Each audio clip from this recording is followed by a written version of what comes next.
ख़वातीन और हज़रात, अस्सलाम वालेकुम। मैं हूं आपका मेज़बान डॉक्टर आसिफ जॉन और आप देख रहे हैं अपना पसंदीदा प्रोग्राम नूर हयात। दोस्तों, हम मुक़द्दस लूका के साथ बल्कि खुदावंद यीशु मसीह के साथ सफ़र करते हुए यरूशलेम तक पहुंच चुके हैं। पिछले प्रोग्राम में अगर आपको याद हो तो हमने मुक़द्दस लूका के इंजीली बयान के 20वें बाब के पहले हिस्से में से खुदावंद यीशु मसीह के इख्तियार को चैलेंज होते हुए देखा था। लोग जिनमें काहिन और फकीह और बुजुर्ग शामिल थे खुदावंद यीशु मसीह के पास आए और उन्होंने उससे पूछा कि तू इन कामों को किसके इख्तियार से करता है। और इस सवाल का मुहर्रिक हमें पिछले बाब में मिला था, 19वें बाब में, कि जब खुदावंद यीशु मसीह ने कारोबार करने वालों को, कबूतर फरोशों को, जानवर फरोशों को, सराफों को गैर कौमों के दालान में से निकलवा दिया था। यीशु मसीह के इख्तियार पर सवाल उठा। यीशु मसीह ने एक काउंटर क्वेश्चन किया कि पहले मुझे यह बताओ कि यूहन्ना का बपतिस्मा खुदा की तरफ से था या इंसान की तरफ से। इस सवाल का जवाब वो लोग ना दे सके क्योंकि ये एक दो धारी तलवार थी। अगर वो ये कहते कि खुदा की तरफ से था तो फिर उनका अपना ईमान चैलेंज हो जाता कि वो क्यों उसका यकीन नहीं रखते थे। और अगर वो कहते कि इंसान की तरफ से तो फिर लोग यूहन्ना को नबी मानते थे और वो था भी। तो दोनों तरफ से वो फंस रहे थे इस सवाल में, लिहाजा उन्होंने कहा हम नहीं जानते। और हमने पिछले प्रोग्राम में इस बात पर बहस की थी कि वो जानते सब कुछ थे लेकिन मानने के लिए तैयार नहीं थे। तो फिर खुदावंद यीशु मसीह ने भी उनकी अदालत कर दी। मैंने आपको पिछले प्रोग्राम में बताया था कि अदालत दो तरह की होती है। खुदा एक दफा तो अपनी आखिरी अदालत में हमें अपने सामने खड़ा करेगा, लेकिन वो इस दुनिया में भी हमारी अदालत करता है जब वो हमें हमारी रग़बतों में और शहवतों में छोड़ देता है। तो खुदावंद यीशु मसीह ने भी उनको छोड़ दिया कि जब तुम खुद नहीं बताना चाहते तो मैं भी तुम्हें नहीं बताता कि मैं इन कामों को किसके इख्तियार से करता हूं। और फिर इसके बाद खुदावंद यीशु मसीह ने उनसे एक तमसील कही जिसको आज हम पढ़ने जा रहे हैं, और वो तमसील इस मुकालमे से ही निकली थी।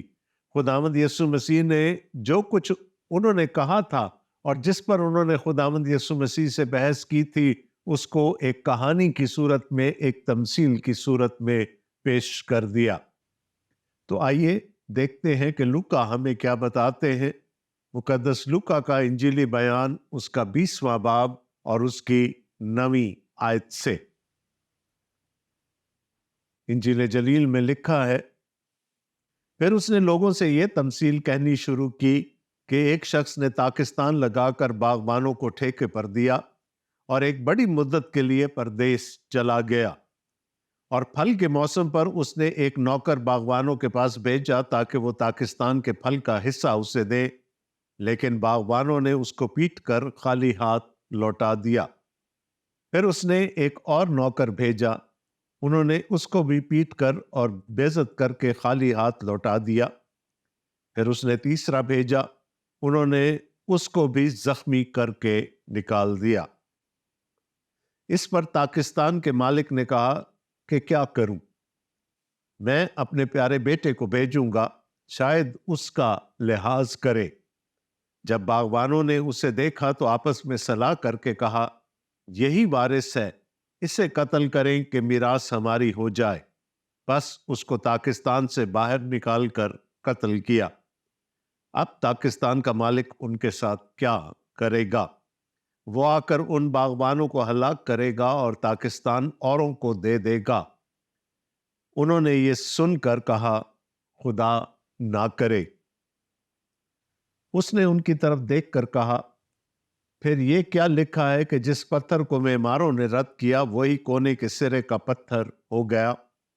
जो कोई उस पत्थर पर गिरेगा उसके टुकड़े टुकड़े हो जाएंगे, लेकिन जिस पर वो गिरेगा उसे पीस डालेगा। उसी घड़ी फकीहों और सरदार काहिनों ने उसे पकड़ने की कोशिश की, मगर लोगों से डरे, क्योंकि वो समझ गए थे कि उसने ये तमसील हम पर कही। ये हमारे खुदावंद यीशु मसीह की इंजील है। ऐ मसीह तेरी तारीफ हो, आमीन। दोस्तों, मैं आपकी तवज्जो तमसील के आखिरी हिस्से पर दिलाना चाहता हूं, जहां पर लिखा है कि वो ये समझ गए थे कि उसने ये तमसील हम पर कही। कौन समझ गए थे? वो सरदार काहिन, वो फकीह और वो बुजुर्ग जो यीशु से उसके इख्तियार के बारे में जानना चाहते थे। और यही तमसीलों का कमाल है। तमसील एक रोजमर्रा की हकीकत को लेकर उसको एक बड़ी हकीकत पर, यानी आसमान की बादशाही के मुतालिक किसी हकीकत पर मुंतबिक करती है। पाकिस्तान उस मुल्क में कसरत से पाए जाते थे। अंगूर वहां की एक बहुत बड़ी फसल थी, लिहाजा किसी को भी खुदावंद यीशु मसीह की बात को समझने में दुश्वारी पेश नहीं आई होगी। फिर उसने लोगों से ये तमसील कहनी शुरू की। अब कह वो लोगों से रहे हैं, लेकिन उनके मुखातबीन असल में कौन है? वो लोग हैं जो उसके इख्तियार को चैलेंज कर रहे थे, या जिन्होंने उसके इख्तियार को मानने से इनकार कर दिया था। तो उसने एक तमसील कहनी शुरू की कि एक शख्स ने पाकिस्तान लगाकर बागबानों को ठेके पर दिया। ये कोई ऐसी हैरत की बात नहीं थी। मैंने आपसे कहा कि उस मुल्क में पाकिस्तान बहुत थे। हम अपने मुल्क पर भी अगर नजर करें तो यहाँ पर हमें बहुत से फलों के बाग नजर आते हैं। अनवाओ अकसाम के फल हमारे मुल्क में होते हैं, और जो मालिक होते हैं उन बागात के, वो फसल की कटाई के वक्त उनको ठेके पर दे दिया करते हैं। बल्कि यहाँ तो लिखा है कि उस मालिक ने उस पाकिस्तान को ठेके पर दे दिया और वो दूर किसी मुल्क में चला गया। तो पाकिस्तान का लगाया जाना या फलों के बाग का लगाया जाना या उसको ठेके पर दिया जाना कोई बहुत बड़ी बात नहीं थी। ऐसी बात नहीं थी जो किसी की समझ में ना आ सके। और लिखा, और एक बड़ी मुद्दत के लिए परदेश चला गया। उसने पाकिस्तान लगाया और पाकिस्तान लगाकर वो परदेश चला गया। लेकिन जब फल का मौसम आया तो जाहिर है जिनको ठेके पर दिया जाता है उसमें से मालिक का अपना हिस्सा भी होता है। तो लिखा है कि और फल के मौसम पर उसने एक नौकर बागवानों के पास भेजा ताकि वो पाकिस्तान के फल का हिस्सा उसे दे, लेकिन बागबानों ने उसको पीट कर खाली हाथ लौटा दिया। अगर मैं इससे पिछले मुकालमे पर इसका इतलाक करना चाहूं तो जो मालिक है उसने एक नौकर भेजा है, अपने इख्तियार के साथ एक नौकर भेजा है कि जो मेरा हिस्सा निकलता है वो इस नौकर को दे दिया जाए। यानी वो नौकर मालिक के इख्तियार के साथ आया है। लेकिन उन ठेकेदारों ने नौकर का इख्तियार मानने से इनकार कर दिया। तो असल में वो किसका इख्तियार मानने से इनकार कर रहे हैं? वो मालिक का इख्तियार मानने से इनकार कर रहे हैं। और लिखा है उसको पीट कर खाली हाथ लौटा दिया। फिर उसने एक और नौकर भेजा, उन्होंने उसको भी पीट कर और बेइज्जत करके खाली हाथ लौटा दिया। अब आप देखिए कि जैसे ही दूसरा नौकर आया इंटेंसिटी बढ़ गई, उनका रिएक्शन, उनकी रिजेक्शन बढ़ गई। और क्या लिखा है, उसने एक और नौकर भेजा, उन्होंने उसको भी पीट कर और बेइज्जत करके खाली हाथ लौटा दिया। दोबारा से उन्होंने उस दूसरे नौकर का इख्तियार मानने से भी इनकार कर दिया और इन इफेक्ट उन्होंने मालिक का इख्तियार मानने से भी इनकार कर दिया। उन्होंने उसकी मिल्कियत को मानने से इनकार कर दिया। फिर उसने तीसरा भेजा, उन्होंने उसको भी जख्मी करके निकाल दिया। अब इंटेंसिटी बढ़ रही है उनकी रिजेक्शन की, उनकी रिएक्शन की शिद्दत में इजाफा होता चला जा रहा है। पहले वाले को पीटा, खाली हाथ लौटा दिया, दूसरे को पीटा भी और उसको बेइज्जत भी किया, और तीसरे वाले को इतना पीटा कि वो जख्मी हो गया और उसको भी वापस भिजवा दिया। यानी वो मुसलसल उस मालिक के इख्तियार को मानने से इनकार कर रहे थे। उनका ये ख्याल था कि अगर हम इसी तरह से नौकरों को पीट पीट कर वापस भेजते रहेंगे तो मालिक को समझ आ जाएगी कि अब मेरा इख्तियार नहीं रहा और हम इस पूरी फसल के मालिक हो जाएंगे। इस पर पाकिस्तान के मालिक ने कहा कि क्या करूं। उसने सोचा कि मैंने नौकरों को भेजा, उन्होंने उन नौकरों का इख्तियार मानने से इनकार कर दिया, तो हकीकत में तो वो मालिक का इख्तियार मानने का इनकार कर रहे थे। तो मालिक ने सोचा कि अगर मैं अपने बेटे को भेजूं, उसका इख्तियार तो ये मान लेंगे ना, मेरा बेटा या मैं दोनों बराबर हैं। मैं उनसे मांगूं, अपना हिस्सा मांगूं, या मेरा बेटा मेरा हिस्सा उनसे मांगे, ये दोनों एक ही जैसी बात है, हम दोनों के पास वही इख्तियार है। तो उसने क्या किया, अपने बेटे को भेजा। मैं अपने प्यारे बेटे को भेजूंगा, शायद उसका लिहाज करे। जब बागबानों ने उसे देखा तो आपस में सलाह करके कहा, यही वारिस है, इसे कत्ल करें कि मीरास हमारी हो जाए। जब बेटे को भेजा गया तो ये उस जमाने का नियर ईस्ट का या फार ईस्ट का एक कल्चर था कि अगर मालिक ने अपनी जायदाद किसी को ठेके पे या लीज पे या किसी भी सूरत में या किराए पर दे दी है और वो मालिक मर जाता है और उसका जो नेचुरल कोई वारिस है वो भी मर जाता है, तो फिर जिनको वो जायदाद ठेके पर या किराए पर दी गई थी वो उनकी हो जाती है। तो इतने तो ये होशियार थे कि इनको कानून का इल्म था। इन्होंने कहा आओ हम वारिस को भी कत्ल कर डालें तो ये जायदाद ऑटोमेटिकली हमारी हो जाएगी, ये पाकिस्तान ऑटोमेटिकली हमारा हो जाएगा। बस उसको पाकिस्तान से बाहर निकाल कर कत्ल किया। अब देखें इंटेंसिटी पहले से बढ़ती चली आ रही थी, अब कत्ल तक नौबत पहुंच गई। अब पाकिस्तान का मालिक उनके साथ क्या करेगा, वो आकर उन बागबानों को हलाक करेगा और पाकिस्तान औरों को दे देगा। अब क्या रह गया, पीछे तो और कोई चीज नहीं रह गई। अब कोई नहीं रहा कि उसको भेजा जाए, अब तो मालिक खुद आएगा और वो अदालत करेगा। वो आकर इन बागबानों को निकालेगा, इन ठेकेदारों को निकाल देगा और ये बाग किसी और के हवाले कर देगा। तो जैसा कि मैंने शुरू में कहा था, समझ तो वो गए थे और यहां तक भी उनको समझ आ गई कि अब ये उनकी अपनी अदालत की बात हो रही है, लेकिन ये बात कभी भी उनके लिए काबिल कबूल नहीं थी कि खुदा का पाकिस्तान उनके हाथ से लेकर किसी और को दे दिया जाए। उन्होंने ये सुनकर कहा खुदा ना करे।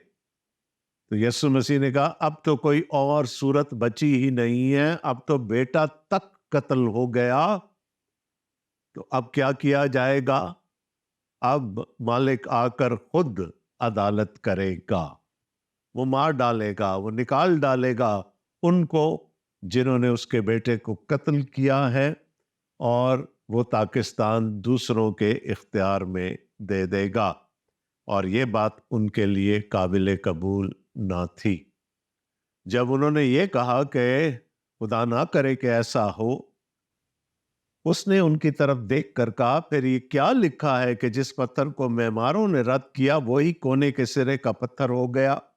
जो कोई उस पत्थर पर गिरेगा उसके टुकड़े टुकड़े हो जाएंगे, लेकिन जिस पर वो गिरेगा उसे पीस डालेगा। खुदावंद यीशु मसीह ने कहा तुम अदालत से बचना चाहते हो, اور تم بیٹے کو قتل بھی کرنا چاہتے ہو، تو یہ وہی بیٹا ہے، وہی پتھر ہے جس کو تم رد کرنے جا رہے ہو، جو کونے کے سرے کا پتھر بن جائے گا اور جو تمہاری عدالت کرے گا، اور اس میں سے بچنے کا کوئی طریقہ نہیں، خدا کی عدالت سے بچنے کا کوئی طریقہ نہیں۔ کیا کہا؟ جو کوئی اس پتھر پر گرے گا اس کے ٹکڑے ٹکڑے ہو جائیں گے۔ No matter from whichever direction you approach it, اس کا انجام موت ہی ہوگا، اور لیکن جس پر وہ گرے گا اس کو پیس ڈالے گا۔ تو خدا کی عدالت ایسی ہی بھیانک ہوگی، اس میں سے بچ نکلنے کا کوئی راستہ نہیں ہوگا۔ آپ کسی بھی سمت سے آ جائیے، انجام موت ہی ہوگا۔ اب کیا ہوا؟ اسی گھڑی فقیوں اور سردار کاہنوں نے اسے پکڑنے کی کوشش کی، مگر لوگوں سے ڈرے، کیونکہ وہ سمجھ گئے تھے کہ اس نے یہ تمثیل ہم پر کہی۔ اور یہ بالکل جائز بات تھی، خداوند یسوع مسیح نے یقیناً یہ تمثیل ان پر کہی تھی۔ اب وہ سمجھے کیسے؟ میں نے آپ کو پچھلے پروگرام میں بھی بتایا تھا کہ جو چیزیں ان کو جاننی چاہیے تھی وہ سب جانتے تھے، کم از کم وہ وسائل، وہ پورے وسائل ان کو دستیاب تھے۔ اور میں آپ کی توجہ دلانا چاہوں گا اس وقت پرانے عہد نامہ کے ایک حوالہ کی طرف، جو شاید ان کے ذہنوں میں گونج گیا ہوگا کہ خداوند یسوع مسیح یہ کون سے پاکستان کی بات کر رہے ہیں، وہ کون سے نوکروں کی بات کر رہے ہیں، وہ کون سے مالک کی بات کر رہے ہیں، وہ کون سے بیٹوں کی بات کر رہے ہیں، اور سب سے بڑھ کر وہ کون سے ٹھیکیداروں کی بات کر رہے ہیں۔ تو آئیے کچھ دیر کے لیے اس حوالے پر غور کرتے ہیں۔ میری مراد یسایہ 5 باب سے ہے، اور وہاں پر ایک بہت ہی خوبصورت نظم ہے، اور وہاں لکھا ہے، اب میں اپنے محبوب کے لیے، اپنے محبوب کا ایک گیت اس کے پاکستان کی بابت گاؤں گا۔ یہ یسایہ کہہ رہا اپنے صحیفہ کے 5ویں باب میں، اور یہاں پر محبوب یقیناً خدا ہے۔ میں اپنے محبوب کا ایک گیت اس کے پاکستان کی بابت گاؤں گا۔ میرے محبوب کا پاکستان ایک زرخیز پہاڑ پر تھا، اور اس نے اسے کھودا اور اس سے پتھر نکال پھینکے، اور اچھی سے اچھی تاکیں اس میں لگائیں، اور اس میں برج بنایا، اور ایک کولو بھی اس میں تراشا، اور انتظار کیا کہ اس میں اچھے انگور لگے، لیکن اس میں جنگلی انگور لگے۔ اب اے یروشلم کے باشندوں اور یہودا کے لوگوں، میرے اور میرے پاکستان میں تم ہی انصاف کرو کہ میں اپنے پاکستان کے لیے اور کیا کر سکتا تھا جو میں نے نہ کیا، اور اب جو میں نے اچھے انگوروں کی امید کی تو اس میں جنگلی انگور کیوں لگے؟ میں تم کو بتاتا ہوں کہ اب میں اپنے پاکستان سے کیا کروں گا۔ میں اس کی باڑ گرا دوں گا اور وہ چراگاہ ہوگا، اس کا احاطہ توڑ ڈالوں گا اور وہ پامال کیا جائے گا، اور میں اسے بالکل ویران کر دوں گا۔ وہ نہ چھانٹا جائے گا نہ نرایا جائے گا، اس میں اونٹ کٹارے اور کانٹے اگیں گے، اور میں بادلوں کو حکم کروں گا کہ اس پر می نہ برسائیں۔ سو رب الافواج کا پاکستان بنی اسرائیل کا گھرانہ ہے، اور بنی یہودا اس کا خوشنما پودا ہے۔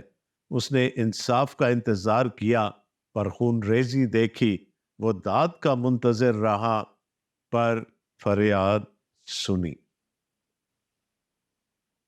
اب آپ دیکھیے، یہ پرانا عہد نامہ ہے، یہ یسایہ نبی کی نبوت ہے، اور یہ سردار کاہن اور فقیہ اور بزرگ اس حوالے سے اور اس جیسے کئی اور حوالہ جات سے جو کہ خدا کے کلام میں پرانے عہد نامہ میں پائے جاتے تھے، بخوبی واقف تھے۔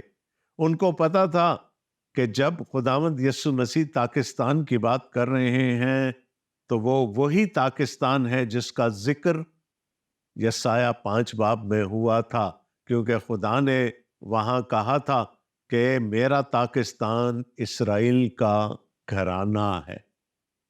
اور ایک اور جگہ کلام میں ہم پڑھتے ہیں کہ خدا فرماتا ہے کہ میں ایک طاق کو مصر سے نکال کر لایا، اور وہاں آ کر بات بالکل کلیئر ہو جاتی ہے کہ یہ کس پاکستان کا ذکر ہو رہا ہے۔ اور خدا کہتا ہے میں ان کو مصر سے نکال لایا، میں ان کو موعودہ سرزمین میں لے آیا، میں نے ان کو بسایا، میں نے ان کے لیے سب کچھ کیا، لیکن کیا ہوا؟ انہوں نے مجھ سے بے وفائی کی۔ میں ان سے پھل کی امید رکھتا تھا، لیکن مجھے کھٹے اور جنگلی انگور کھانے کو ملے۔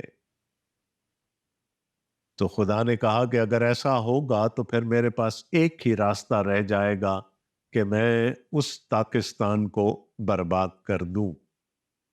اور جب یہاں پر خداوند یسوع مسیح نے کہا ان سردار کائنوں سے اور فقیہوں سے اور بزرگوں سے کہ وہ اپنا پاکستان کسی اور کو دے دے گا، تو یہ بات بھی ان کے لیے قابل قبول نہ تھی۔ دیکھیں، خدا نے بنی اسرائیل کو ملک کنعان میں بسایا، موعودہ ملک میں بسایا۔ اس نے ان کو اپنی شریعت دی تاکہ اس کے مطابق وہ زندگی گزار سکیں اور اس سے بھی بڑھ کر اس خدا کو جان سکیں جس نے وہ شریعت دی تھی۔ لیکن لوگوں نے اپنی انٹرپریٹیشنز کرنی شروع کر دی، اپنی تشریح، اپنی تفسیر کرنی شروع کر دی خدا کے کلام کی۔ تو پھر اس نے نبیوں کو بھیجنا شروع کیا تاکہ معاشرے کی اصلاح ہو سکے۔ اس کو ہم پروفیٹک کریکشن کہتے ہیں۔ اور یہاں جب اس تمثیل میں جو خداوند یسوع مسیح نے بیان کی تو جن نوکروں کو بھیجنے کا ذکر ہو رہا ہے وہ سب نبی تھے جن کو خدا وقتاً فوقتاً اپنے لوگوں میں بھیجتا رہا تاکہ ان کی تنبیہ کی جائے، ان کی تادیب کی جائے، ان کی کریکشن کی جائے اور ان کو سمجھایا جائے کہ مالک کون ہے۔ کیونکہ یہ جو ریلیجس اسٹیبلشمنٹ تھی یہ خود مالک بن بیٹھے تھے۔ انہوں نے تو یسوع سے یہ پوچھ لیا کہ جب ہم نے تجھے اختیار نہیں دیا تو پھر تو ان کاموں کو کس کے اختیار سے کرتا؟ تو نبی آتے رہے، وہ نبیوں کو ذلیل کرتے رہے۔ انہوں نے نبیوں کی نہیں سنی، نبی روتے رہے، وہ گڑ گڑاتے رہے، وہ چلاتے رہے، لیکن نبیوں کی نہیں سنی گئی۔ اور خدا نے پھر اصلاح کرنے کے لیے ان کو بابل کی اسیری تک میں بھیج دیا، لیکن وہاں سے واپس آ کر بھی ان کی سوچ میں کوئی تبدیلی نہ آئی۔ تو پہلے انہوں نے خدا کے بھیجے ہوئے نبیوں کو ریجیکٹ کیا، ان کو رد کیا، اور یہ کس کے مترادف تھا؟ خدا کو، اس کی اپنی ذات کو رد کرنے کے مترادف۔ اور پھر خدا نے اپنے بیٹے کو بھیج دیا تاکہ اس کے وسیلہ سے وہ سب ایمان لے کر آئیں اور ان کا رشتہ دوبارہ سے بحال ہو جائے۔ لیکن انہوں نے اس کو بھی قتل کر دیا اور چاہا کہ جو ان کا اختیار قائم ہو چکا تھا لوگوں پر وہ قائم رہے۔ خدا کے اختیار کی کیا ہے؟ وہ تو آسمانوں پر قائم ہی ہے۔ اب میں واپس آپ کو آج کی تمثیل پر لے جانا چاہ رہا ہوں۔ میری مراد لوکا 20 باب اور اس کی 19ویں آیت سے ہے۔ اسی گھڑی فقیہوں اور سردار کاہنوں نے اسے پکڑنے کی کوشش کی، مگر لوگوں سے ڈرے کیونکہ وہ سمجھ گئے تھے کہ اس نے یہ تمثیل ہم پر کہی۔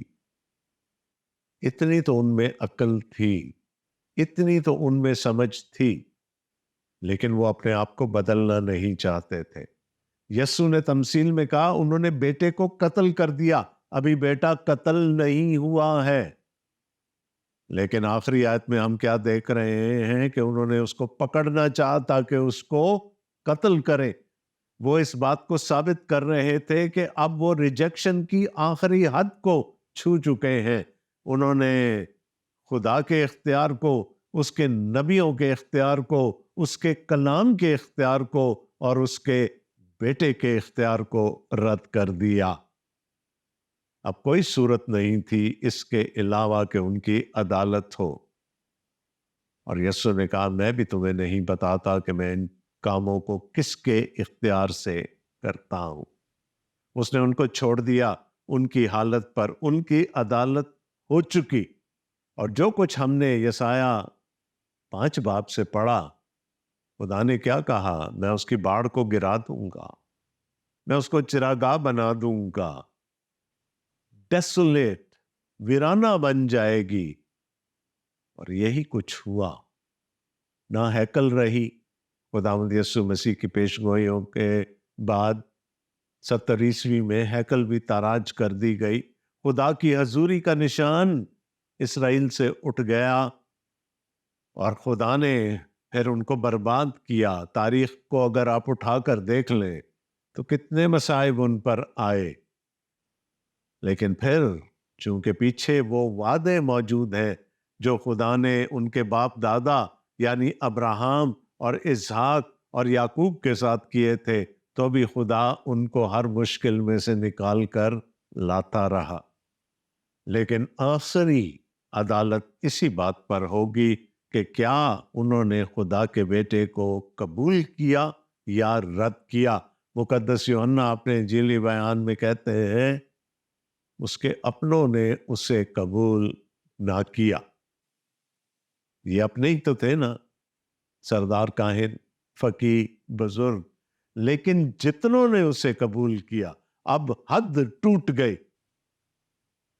اسرائیل میں سے جتنوں نے اسے قبول کیا اور دوسری قوموں میں سے جتنوں نے اسے قبول کیا، اس نے انہیں خدا کے فرزند بننے کا بخشا۔ تو یہ دو ایکسٹریمز ہیں، ایک طرف تباہی ہے، ایک طرف بحالی ہے۔ یہ صرف اور صرف ہمارے ریاکشن پر، ہمارے رد عمل پر ڈیپینڈ کرتا ہے۔ ہم کہیں اپنی بھول میں مارے نہ جائیں۔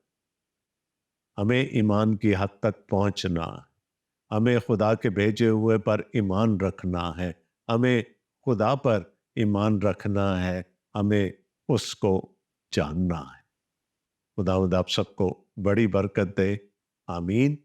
اگلے پروگرام میں 20ویں باب کو ہی آگے لے کر چلیں گے۔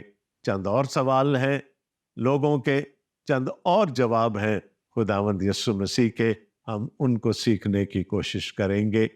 تب تک کے لیے خدا حافظ۔